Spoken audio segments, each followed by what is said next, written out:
मेरे प्यारे मित्रों एवं विद्यार्थियों, आप सभी लोगों का आज फिर से पांडे मैथ्स क्लासेस में स्वागत है।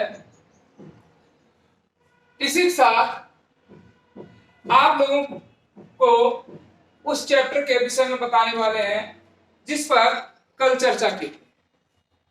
चैप्टर का नाम था pair of linear equation in two variables, दो चरों में रैखिक समीकरण युग्म, दो चर वाले रैखिक समीकरण युग्म। तो इसमें कल डिस्कस किया था, इसकी स्टैंडर्ड फॉर्म बताई थी, इनको सॉल्व करने के मेथड्स बताए थे। बेसिकली टू मेथड्स होते हैं, एक होता है ग्राफिकल मेथड, दूसरा होता है अलजेब्रिक मेथड।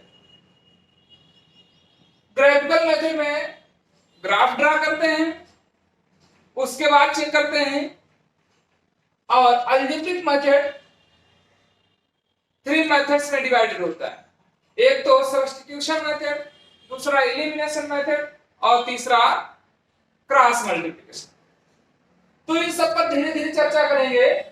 तो सबसे पहले ग्राफिकल मेथड।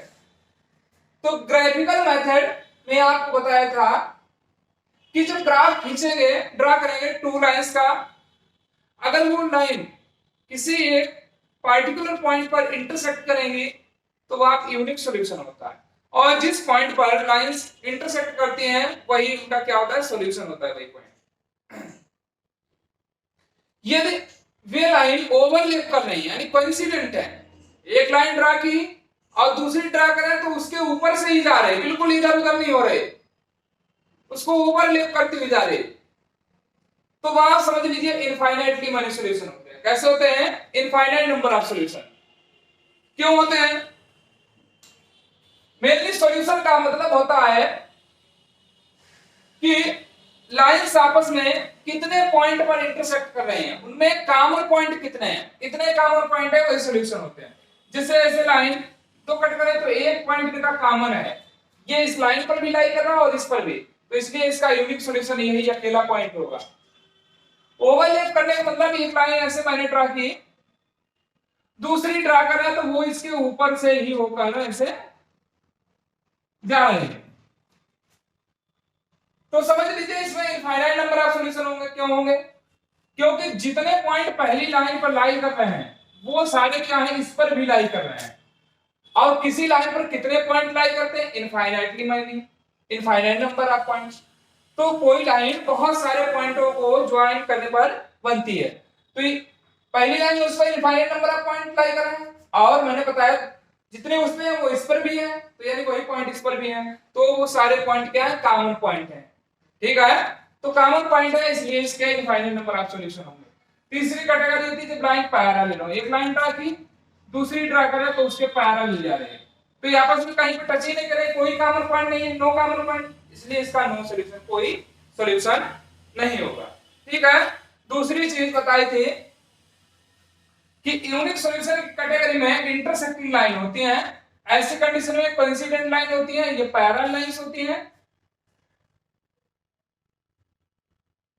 और इनकंसिस्टेंट और consistent pair of linear equation. Consistent की ये दो कैटेगरी होती है, एक तो इंटरसेक्टिंग वाली और एक कोइंसिडेंट लाइन, ये consistent pair of linear equation जब होगा। और पैरेलल कंडीशन में क्या होती है? इनकंसिस्टेंट। क्या होती है? इनकंसिस्टेंट। अगर पेयर ऑफ लाइन इनकंसिस्टेंट मतलब पैरेलल लाइन है तो इनकंसिस्टेंट होगा, और इन टू केसेस में कंसिस्टेंट। कंसिस्टेंट का मतलब क्या हो जा रहा है कि एट लीस्ट वन सॉल्यूशन होना कंपलसरी है, कम से कम एक सॉल्यूशन होना चाहिए, एक हो या एक से अधिक हो, कोई फर्क नहीं, तब कंसिस्टेंट। अगर कोई सॉल्यूशन नहीं है तो इनकंसिस्टेंट। और इसमें भी क्या है, जब इनफाइनाइटली मैनी सॉल्यूशन कंडीशन में क्या pair of linear equation dependent बोला जाता है, dependent pair of linear equation. ये चीज कल आप लोगों को पता ही थी, अच्छे डिस्कस किया था। तो इसी के साथ ग्राफिकल मेथड से क्वेश्चन सॉल्व करना आप लोगों को बता रहे हैं। तो देखिए क्वेश्चन आपके सामने है, सॉल्व ये टू इक्वेशंस दे रखी, 3x + 2y - 11 = 0, first equation. Second equation 2x - 3y + 10 = 0। Solve these equations graphically. इनको ग्राफ की सहायता से सॉल्व कीजिए। And share direction bounded by this lines and the x axis, और उस रीजन को सेट कीजिए। रीजन मींस क्षेत्र, एरिया, जो भी पार्ट है, वो कौन सा पार्ट जो इन लाइनों द्वारा बाउंडेड है और एक्स एक्सिस, यानी एक्स एक्सिस और ये टू लाइंस है इनके बीच, यानी इनसे बाउंडेड रीजन है, उसको सेट कीजिए, है ना। तो सबसे पहले तो आप ग्राफ इसका ड्रा करेंगे, मैं ग्राफिकली सॉल्यूशन करूंगा। तो चलो सबसे पहला सॉल्व फॉर 3x + 2y - 11 = 0, इसके लिए, ठीक है। इसके लिए फिर ग्राफ ड्रा करेंगे पहली लाइन का। तो इसमें मैंने बोला था, और आप लोग 9th में पढ़े भी हैं, कि किसी लाइन का ग्राफ ड्रा करना है तो उसके लिए एटलीस्ट 2 पॉइंट फाइंड आउट करने पड़ते हैं, ठीक है। तो चलो इसके 2 पॉइंट, और हिट एंड ट्रायल मेथड से अपनी तरफ से या तो x की वैल्यू रखो तो y की करस्पॉन्डिंग वैल्यू आ जाएगी, या y की रखोगे तो x की करस्पॉन्डिंग, ऐसे 2 पॉइंट्स फाइंड आउट कर लीजिए। तो इसके लिए बना लीजिए भाई, ये आपका दिया है 3x + 2y - 11 = 0। इसको y वैल्यू की एक तरफ कर लो, ज्यादा इजी थोड़ा रहेगा। तो 2y = उधर जाएगा -3x + 11, ठीक है। तो यहां से आपका आ जाएगा y = -3x + 11/2, ठीक है। चलो भाई, कोई यहाँ दिक्कत होने वाली है नहीं किसी प्रकार की। ऊपर x की वैल्यू रखिए अपनी तरफ से, जो भी आपको सूटेबल लगे, सूटेबल वैल्यू रख लो, ज्यादा बेटर है, बाकी कोई भी आप रख सकते हो, कोई दिक्कत नहीं है, ठीक है। तो सूटेबल वैल्यू रख रहे हैं, x की वैल्यू -1 रख दे, तो -1 और -3 मल्टीप्लाई 3 हो जाएगी, प्लस 11 + 3 कितना हो जाएगा 14, 14 2 से डिवाइड हो जाएगा, 14। इसे मान लो इक्वेशन फर्स्ट, 14 x = -1, तो y = कितना -3 मल्टीप्लाइड बाय -1, एक्चुअली में x is -1 + 11/2, तो मींस y = कितना हो जाएगा 3 × 3 + 11/2, 14/2, 2 7 दैट इज 7। तो पहला पॉइंट बन गया -1, 7। ऐसे ही नेक्स्ट वैल्यू x की पुट कर लीजिए, सूटेबल वैल्यू x की वैल्यू कोई भी सूटेबल पुट कर लीजिए, जो भी आपको लगे। x की वैल्यू अगर 1 पुट कर देते हैं, ठीक है, पुटिंग x = 1, x = 1, तो y = -3 into 1 plus 11/2, -3 अपन की -3 plus 11/2, यानी 8/2। एक्चुअली प्लस 11 -3 दैट इज 8, 2 4 जा 8, मींस आपका 4 आया। तो सेकंड पॉइंट हो गया 1,4। तो इसके लिए 2 पॉइंट बन गए। टेबल बनाना चाहो तो एक टेबल साधारण सी बना लीजिए यहीं पर।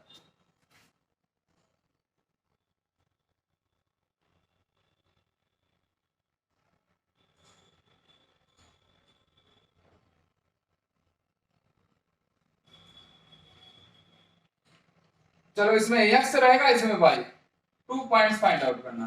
पहले में क्या है, x की वैल्यू -1, तो y की वैल्यू 7, x की वैल्यू 1, y की वैल्यू 4, ये रहा। अब धीरे धीरे दोनों का हम ग्राफ करते हैं, ग्राफ ड्रा करते हैं। ये आपका y एक्सिस और ये आपका x एक्सिस, इन लाइंस का ग्राफ ड्रा करें, ठीक है। ये x axis positive direction, negative direction, y axis positive direction, और ये आपकी निगेटिव डायरेक्शन। इतनी बात आप लोगों को क्लियर हुई। ये आपका ओरिजिन होता है, जहां बोथ एक्सिस इंटरसेक्ट करते हैं, वो पॉइंट क्या होता है, ओरिजिन। 0, 0 इसके पॉइंट होते हैं कोऑर्डिनेट। चलो सपोज कर लो ये आपका रहा 1, ये आपका रहा 2, ये इक्वल डिस्टेंस होती है 3, 4 और आपका 5। सिमिलरली y पर 1, 2, 3, 4, 5, 6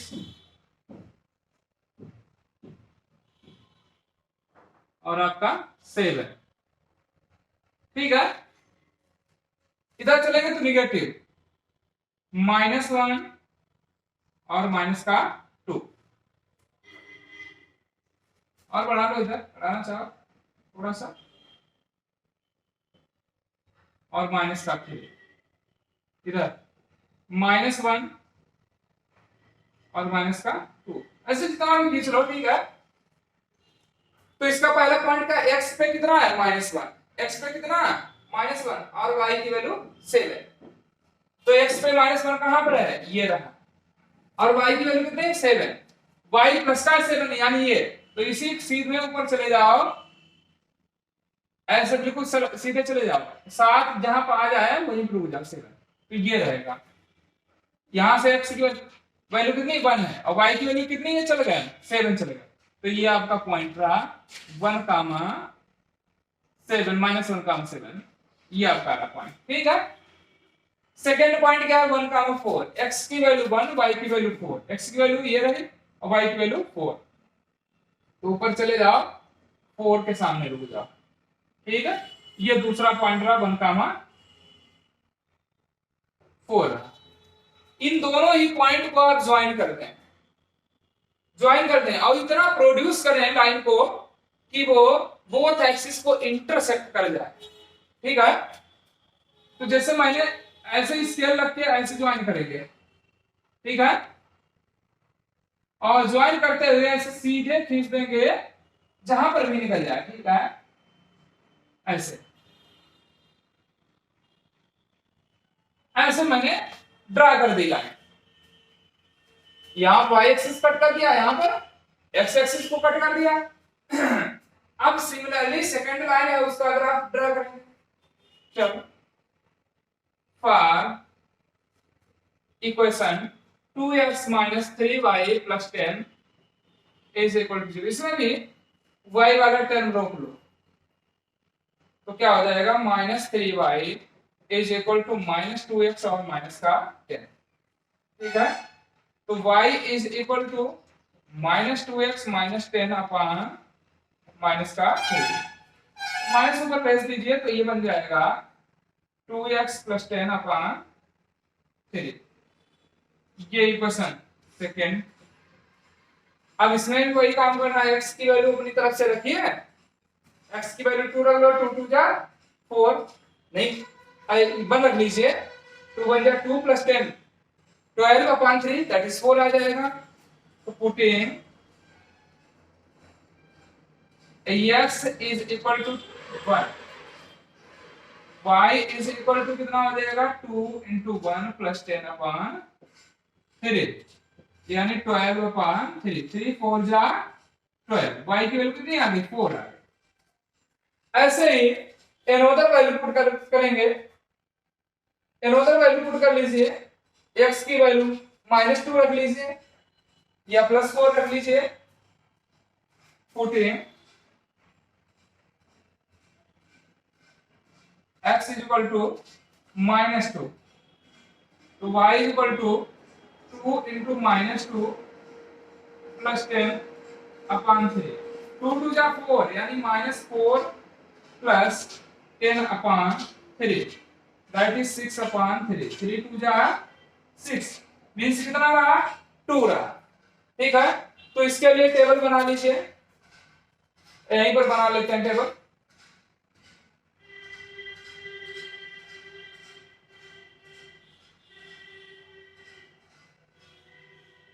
ये x y, x की वैल्यू मैंने कितनी 1 पुट की, तो y की वैल्यू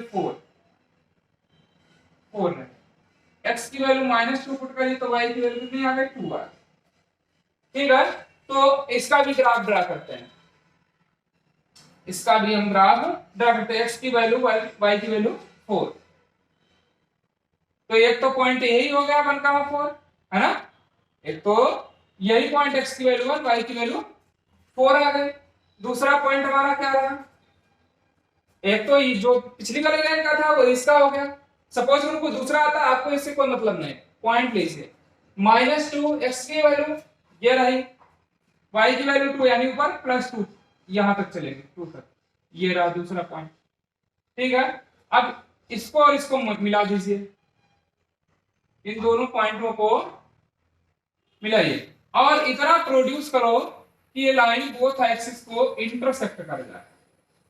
क्या करे, बोथ एक्सिस को इंटरसेक्ट कर जानी चाहिए। तो ऐसे आप स्केल से करेंगे तो सही से ड्रा हो जाएगा, कोई दिक्कत नहीं होगी।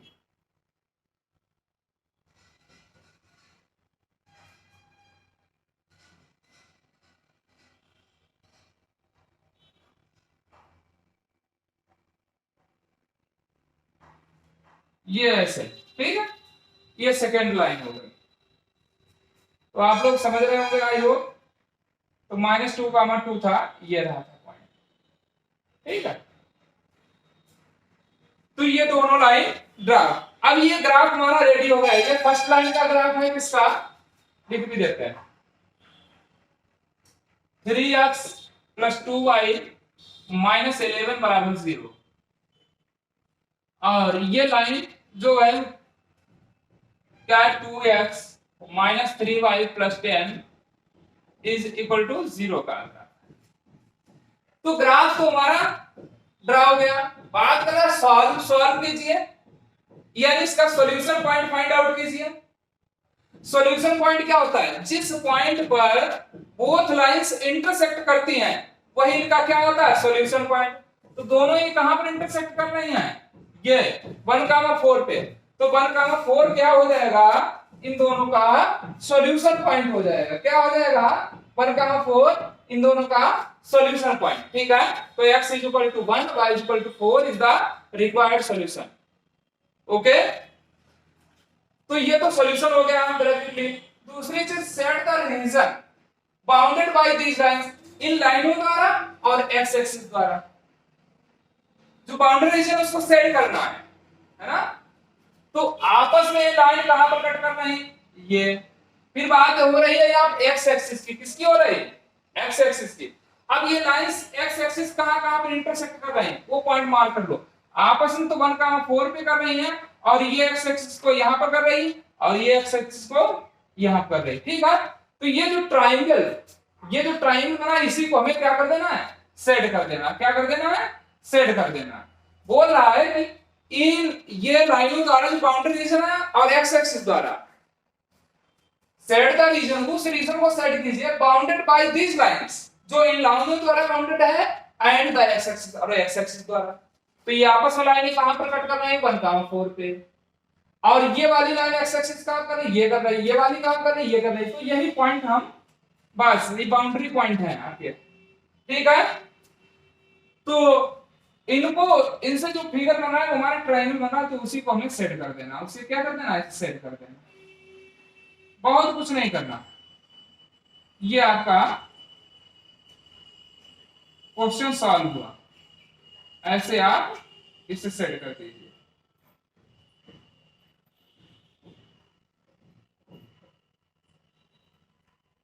ऐसे आप सेट कर दो इसको, कोई दिक्कत नहीं। Set region. इसी साथ आपको और चीज इसी बताने वाले हैं कि यहां जब x एक्सिस की बात की तो हमने चेक किया कि ये लाइन x एक्सिस कहां कट कर रही, ये वाली यहां कट कर रही थी, ये वाली यहां कट कर रही, तो ये एरिया आपस में कहां कट कर रही है, तो ये ट्रायंगल सेट कर दिया।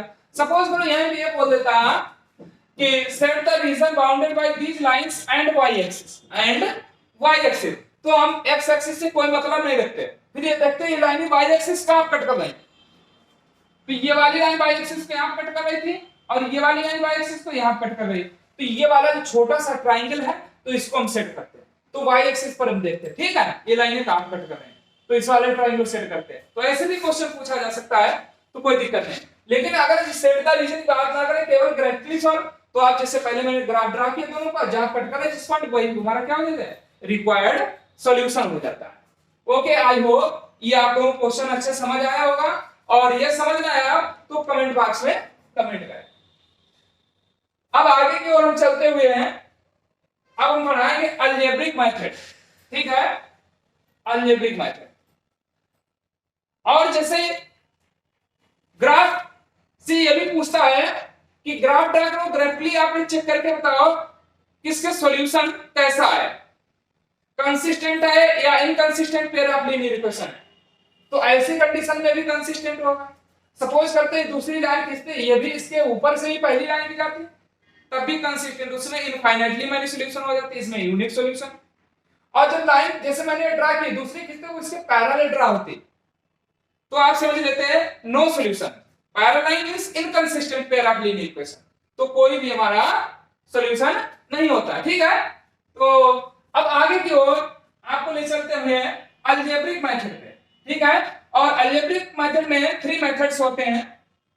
एक तो होता है आपका सब्स्टिट्यूशन मेथड, सेकंड मेथड हमारा होता है एलिमिनेशन मेथड, और थर्ड मेथड होता है क्रॉस मल्टीप्लिकेशन मेथड। तो अब इसी साथ आप लोगों को अच्छे से तीनों मेथड्स आपको बताएंगे, हमारे साथ बने रहें और नए नए अपडेट्स पाते हैं और अच्छे से मैथमेटिक्स को सीखते रहें। तो देखिए, हम कोई भी पेयर ऑफ लीनियर इक्वेशन ले रहे हैं, ठीक है, उसको अलजेब्रिकली हम सोल्व करके बताते हैं। एक क्वेश्चन को लेते हैं, उसको तीनों मेथड से हम बताएंगे। ठीक है,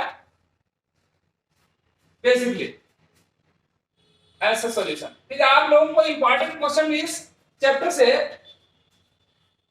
एक वीडियो में बताएंगे। 2x plus y is equal to 7 and 4x minus 3y plus 1 is equal to 0। ठीक है, इसे सॉल्व करना है।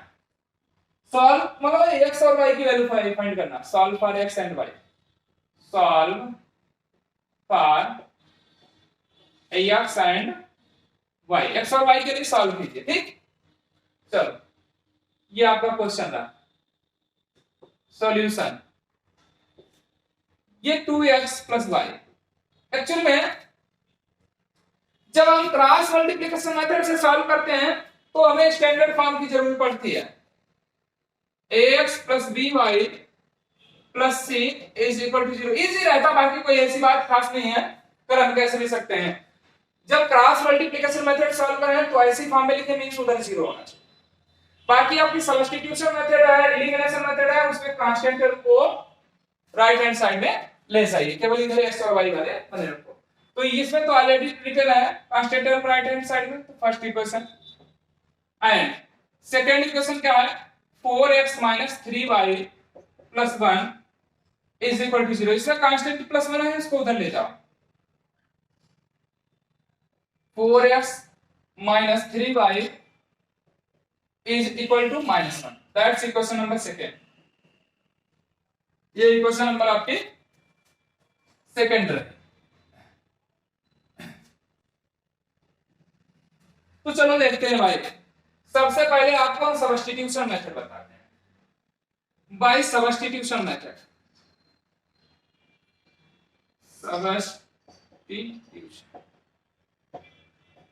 सब्स्टिट्यूशन मेथड, ठीक है, जिसे हिंदी में बोलते हैं प्रतिस्थापन विधि। क्या बोलते हैं, प्रतिस्थापन विधि।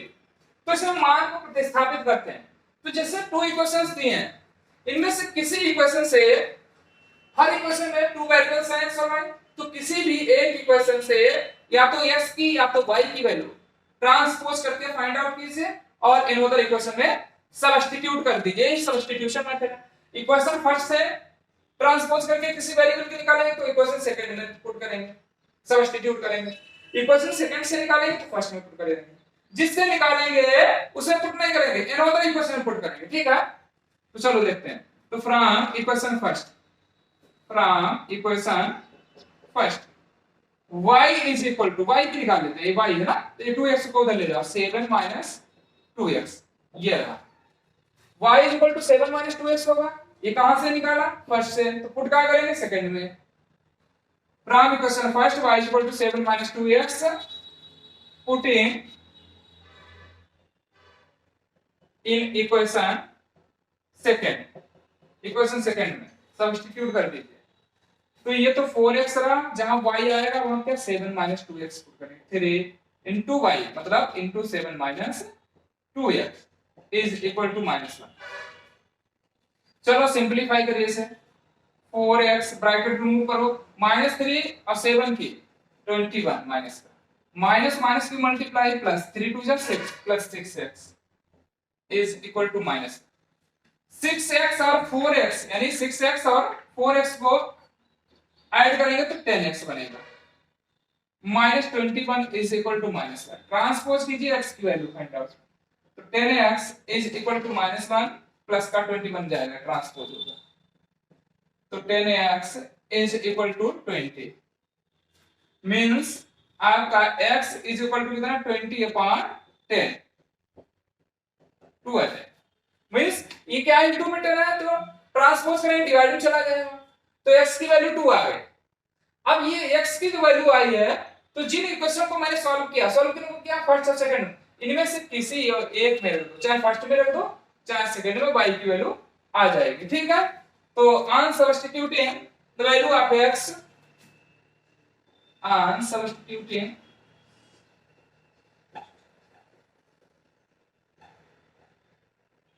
Substituting the value of x in equation first, ठीक है, सिंपल को फर्स्ट में रख देते हैं, तो जब फर्स्ट में रख दो, जहां पे x होगा वहां कितना रखोगे 2, तो 2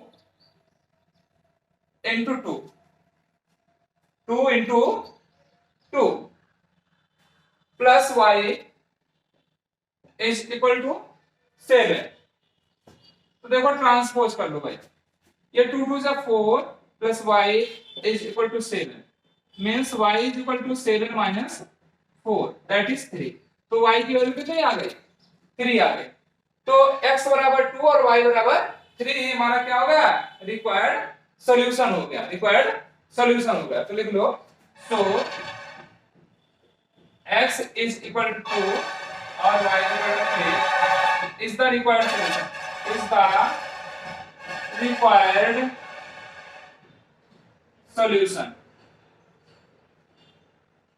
is the required solution। तो x is equal to 2, y is equal to 3 हमारा क्या हो गया, given pair of linear equation का सॉल्यूशन हो गया। सॉल्यूशन मतलब वेरिएबल, अब ये जरूरी नहीं हमारे x और y ही वेरिएबल आए, u और v भी वेरिएबल दे सकता है, s और t भी दे सकता है, ठीक है, तो कंफ्यूज मत होइएगा, ठीक है। तो आप ये समझ, आई होप आप लोगों के क्लियर होगा। सब्स्टिट्यूशन मेथड में क्या आता, किसी दो इक्वेशन दी होंगी, उनमें से किसी एक से, अगर पहली से हम किसी एक वेरिएबल की या तो x की या तो y की वैल्यू निकालेंगे तो सेकंड में रखेंगे, सेकंड से निकालेंगे तो फर्स्ट में। तो मैंने आप क्या किया, फर्स्ट से y की वैल्यू ट्रांसपोज की, तो 7 - 2x है, फर्स्ट से निकाली तो सेकंड में पुट कर दी, सॉल्व कर लिया, ठीक है। अब चलते हैं elimination method, second method by elimination method.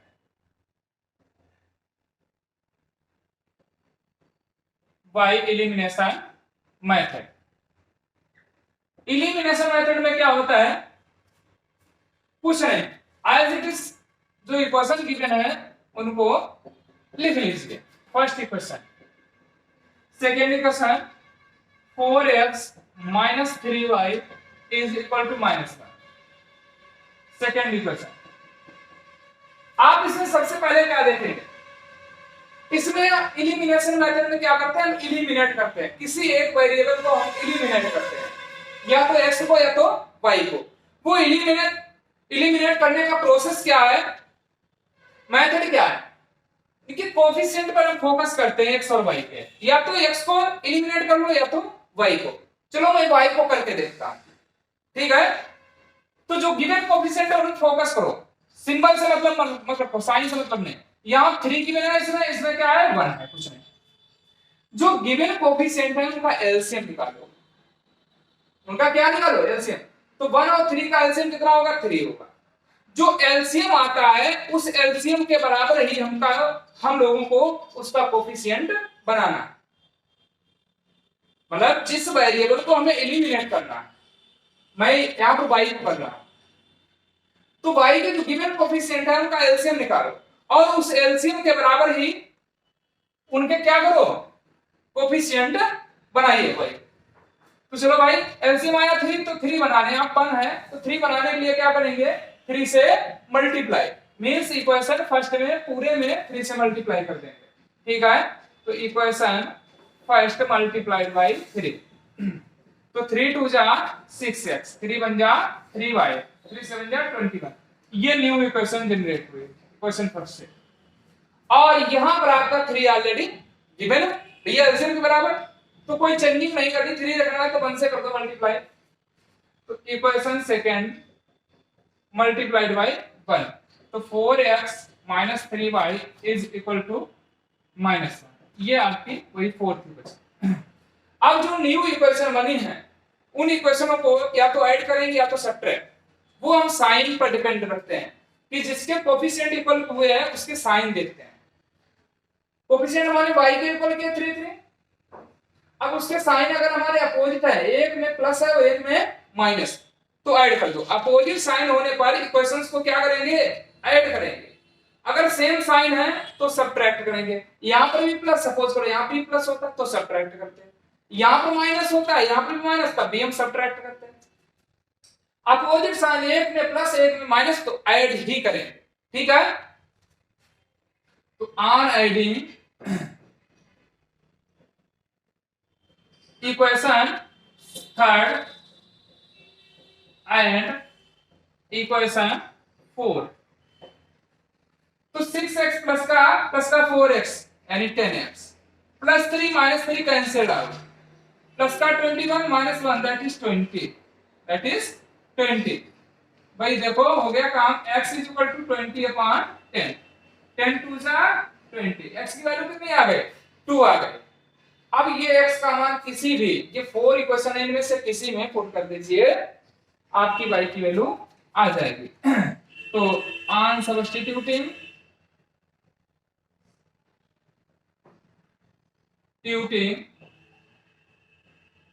the value of x in equation, चलो फर्स्ट में ही रख लो। ठीक है, फर्स्ट में तो 2 into 2 plus y is equal to 7, 4 plus y is equal to 7, तो means y is equal to कितना हो जाएगा? 7 minus 4 that is 3, y की वैल्यू 3 आ गई। तो x की वैल्यू 2, y की वैल्यू 3। किसी भी मेथड से सॉल्व करें, 3 मेथड है, आंसर हमारा सेम ही आएगा, कोई इसमें चेंजमेंट नहीं होगा। इसमें भी x की वैल्यू कितनी आई थी? 2 आई थी, y की वैल्यू 3, वही इसमें आई। ठीक है, तो यही सो x is equal to 2 और y is equal to 3 is the required solution, ठीक है, तो आई होप आप लोगों को समझ आया होगा कि सब्स्टिट्यूशन मेथड में क्या करते हैं, किसी भी एक इक्वेशन से या तो x की, मतलब दो वेरिएबल कुछ भी दिए हो, यहाँ पर x और y है तो x और y पर ही चर्चा कर रहे हैं, या तो x की या तो y की वैल्यू ट्रांसपोज करके निकाल के और अनदर इक्वेशन में सब्स्टिट्यूट कर देते हैं। वहां से किसी एक वेरिएबल की वैल्यू फाइंड आउट होती है, वो वैल्यू फिर किसी भी इक्वेशन में रख के सेकंड वेरिएबल की वैल्यू फाइंड आउट कर लेते हैं। अब वो दोनों ही टू वेरिएबल जो हैं उनकी वैल्यू आती है, वही उसका क्या होता है? इक्वेशंस का सॉल्यूशन होता है। लेकिन एलिमिनेशन मेथड में एलिमिनेट करते हैं, वो कैसे? कोफिशिएंट इक्वल करा किसके बराबर? जो गिवन कोफिशिएंट है उनके एलसीएम के बराबर। इसमें मैंने y के कराया, y का है 1 है या 3 है, 1 और 3 का एलसीएम क्या होगा? 3, तो मुझे 3 ही बनाना है।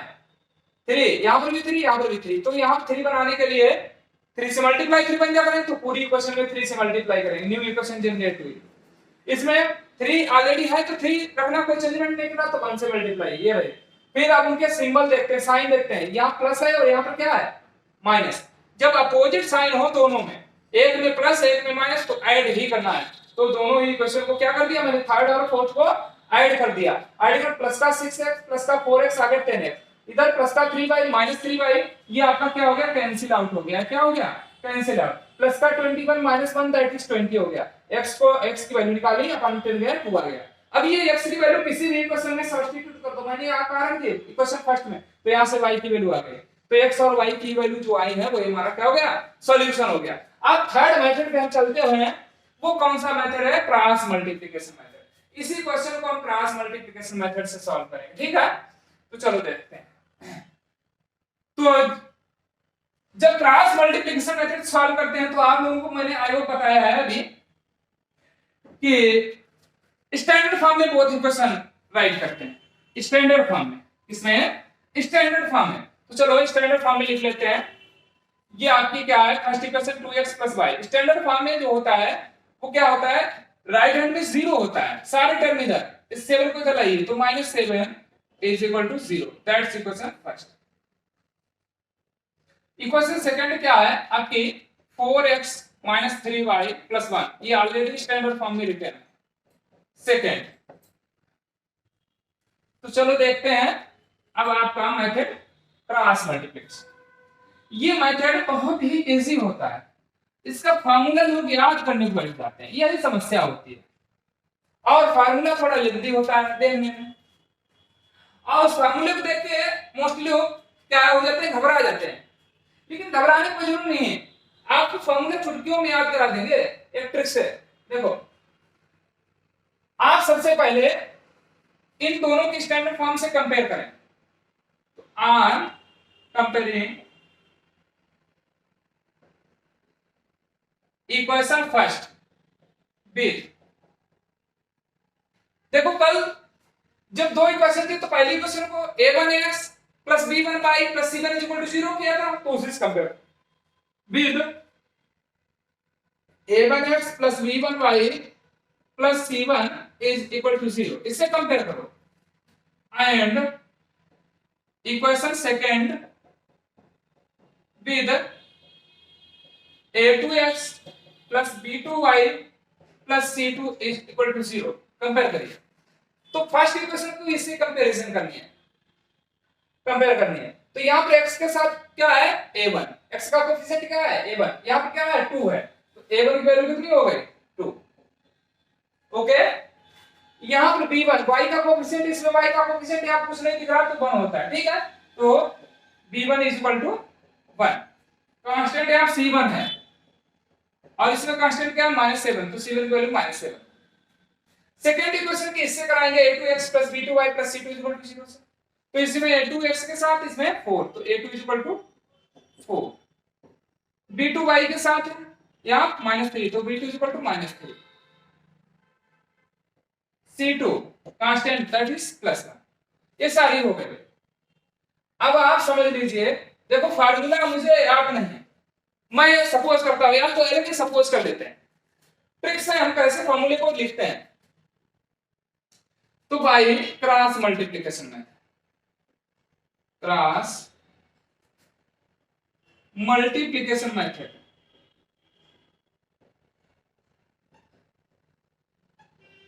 बाय क्रॉस मल्टीप्लिकेशन मेथड, इस मेथड से देखते हैं। मुझे x और y की वैल्यू फाइंड आउट करनी है, तो x लिख लिया, अपान का साइन लगा दिया, इक्वल टू y लिख लिया, अपान का साइन लिख लिया। ये एक थर्ड टर्म जो होगा वो 1 लिखेंगे और अपान का साइन हर बार x y1।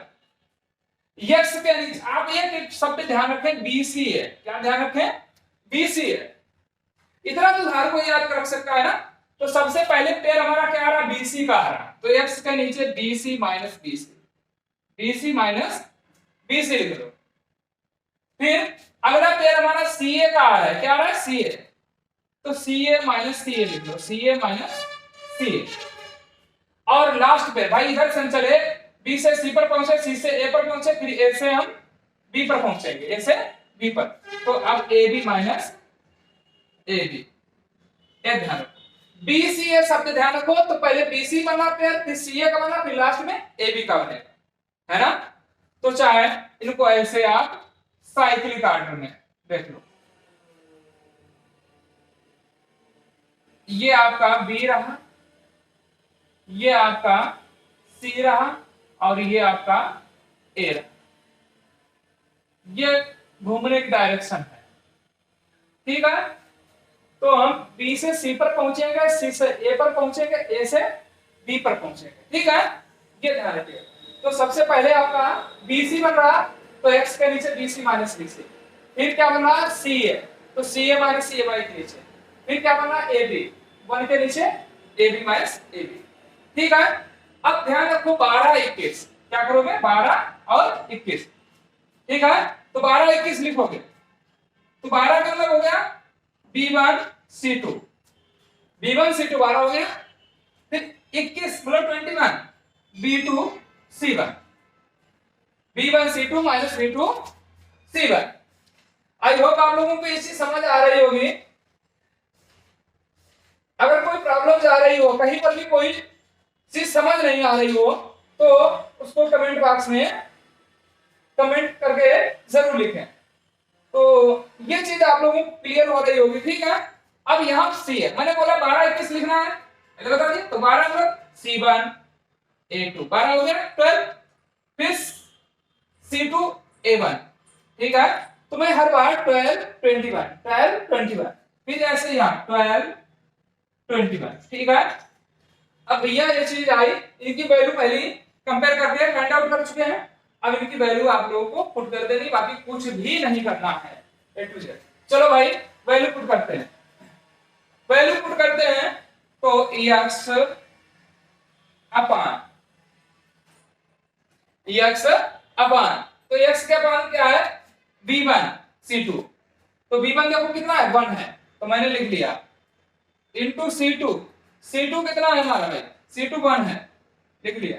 फिर क्या माइनस लगा है, फिर B2 C1, B2 की वैल्यू कितनी है -3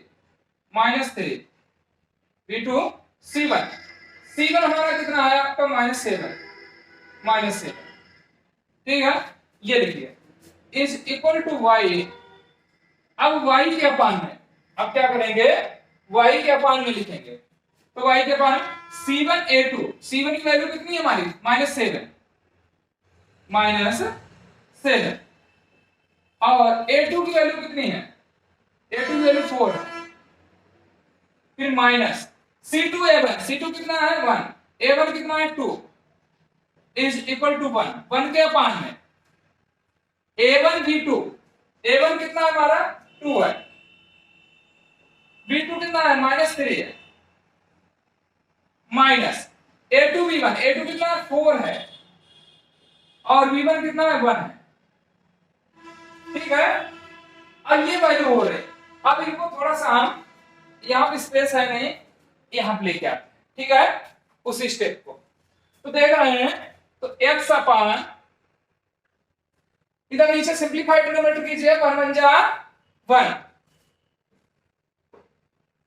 माइनस ये लगा -3 -7 मल्टीप्लाई 21, ये लिख लिया मैंने, is equal to y upon y के अपान 7 माइनस का है और 2 में 4, -7 और 4 की -28, फिर क्या है -1 और 2 की 2 यानी -2, इज इक्वल टू इधर 1 अपान 2 और -3 -6 -4 इंटू 1 4 माइनस का x के अपान 1 -21 -20 इज इक्वल टू y अपान -28 और -2 -30 इज इक्वल टू 1 अपान -6 -4 -10। अब x और y की वैल्यू फाइंड आउट करनी, तो x को भी इसके इक्वल रख लो, कांस्टेंट के इक्वल, और y को भी कांस्टेंट के इक्वल। तो x upon -20 is equal to 1 upon -10। मुझे x की वैल्यू निकाली, तो x को रोक लो, और ये अपान में -20 है, ये कहां जाएगा इनटू में, तो 1 अपान -10 इंटू -20 भैया -10 2 जा -20, तो x की वैल्यू कितनी आ गई 2। चलो y को पहले निकालो, तो y को इक्वल रख लो, -1 upon -30 is equal to 1 upon -10। Similarly y is equal to 1 upon -10 multiplied by -30 10 3 सा मीन्स y की वैल्यू कितनी आ गई 3 आ गई। So x is equal to 2 और y is equal to 3 is the required solution, is the required solution. तो I hope आप लोगों को ये तीनों मेथड समझ आए होंगे। फार्मूला याद नहीं हो पा रहा, बेसिकली फार्मूला ये होता है। इस फार्मूले को याद करने के लिए आपको ट्रिक बताइए कि आप बीसीए ध्यान रखो, या तो एक सर्किल बना लो, सर्किल पर हम कैसे चलेंगे एंटी क्लॉकवाइज चलेंगे। कैसे भाई एंटी क्लॉकवाइज, घड़ी के घूमने की विपरीत दिशा में, घड़ी की सुई ऐसे घूमती है ऐसे, है ना। अब तो हम चलेंगे कैसे ऐसे। तो जैसे सर्कल है उसमें मैंने लिख लिया एबीसी, ऐसे कहीं से लिख लो कहीं पर भी, तो हम क्या करेंगे एंटी क्लॉकवाइज, जहां से चलेंगे एंटी क्लॉकवाइज, जैसे बी है ऐसे चलेंगे तो क्लॉकवाइज क्लॉकवाइज की ओर बीसी, है ना। तो पहला पेयर बना बीसी, तो x के अपान बीसी माइनस बीसी लिख लो। फिर अगला बनेगा सी है, तो y के अपान सी ए माइनस सी ए लिख लो। फिर अगला बनेगा ए बी, तो 1 के अपान में a b minus a b. फिर आप 12 और 21 ध्यान रखो, पहले 12 लिखो, 12 का मतलब b1 c2, फिर b2 c1 का मतलब 21, फिर 12 21 12 21 लिख दो, आराम से वैल्यू पुट कर दो, आंसर आ जाएगा। आई होप आप लोगों को ये सारे मेथड समझ आए होंगे। और अब इस चैप्टर के इंपॉर्टेंट क्वेश्चंस को लेकर नेक्स्ट नई वीडियो के साथ आप लोगों से मुलाकात हमारी होगी। आज के लिए इतना ही इनफ है। Thank you.